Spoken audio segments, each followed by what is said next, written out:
देखिए, आज का जो सुप्रीम कोर्ट का फैसला है, जिसके जरिए सुप्रीम कोर्ट ने इलेक्शन कमीशन के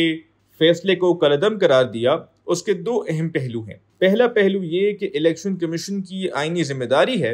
कि वो किसी भी सूबाई असेंबली के रेजोल्यूशन के 90 दिन के अंदर अंदर नए इंतखाबात का अमल पूरा करे। जहां तक इस आईनी जिम्मेदारी का ताल्लुक है, तो ना इस बारे में पहले कभी कोई इबाहम था, ना आज कोई इबाहम है। और हम देखते हैं कि जब ये प्रोसीडिंग्स सुप्रीम कोर्ट में इनिशिएट हुई और जब एक 9 मेंबर बेंच बनाया गया इस केस को एडजुडिकेट करने के लिए, तो तब भी किसी जज ने ये नहीं कहा कि इलेक्शंस 90 दिन में नहीं होने चाहिए। सो ये the constitutional principle that elections are to be conducted in 90 days, इस पे ना पहले कोई इबाहम था, ना आज कोई इबाहम है। आइन इस बारे में बड़ी क्लियर है, और अगर हम किसी भी वजह से फाइनेंशियल हालात की बायस या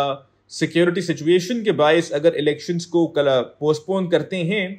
तो ये बड़ी एक ख़तरनाक नज़ीर बन जाएगी और ये एक प्रेसिडेंट बन जाएगा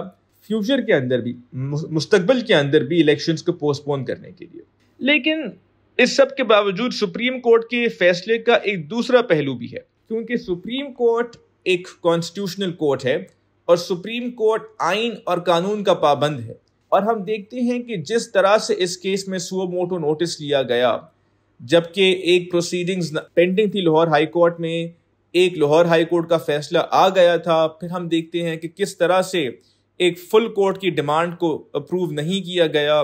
और बहुत से जजेस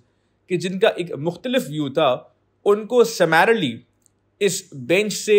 एक्सक्लूड कर दिया गया। मैं समझता हूँ ये तमाम बातें भी उतनी ही अहमियत की हामिल हैं, क्योंकि तमाम बातें ना सिर्फ सुप्रीम कोर्ट के फैसलों की बल्कि इलेक्शंस की जो इंटेग्रिटी है उनके ऊपर भी बहुत से सवालिया निशान छोड़ जाती है। तो मैं समझता हूँ कि गो कि सुप्रीम कोर्ट ने आज ये कह दिया कि इलेक्शंस 90 दिन में होंगे, और इलेक्शन कमीशन की उस फैसले को कि जिसके जरिए इलेक्शन कमीशन ने कहा था कि अब इलेक्शंस अक्टूबर में होंगे, गो के सुप्रीम कोर्ट ने इस फैसले को कलअदम करार दे दिया है। लेकिन मैं समझता हूं कि इस फैसले के साथ एक और क्राइसिस पैदा हो गया है, जहां पे ना सिर्फ इलेक्शंस की लेजिटिमेसी बल्कि सुप्रीम कोर्ट की अपनी लेजिटिमेसी का भी एक क्राइसिस शुरू हो गया है, और उसके ऊपर भी बहुत से सवालात उठ खड़े हुए हैं।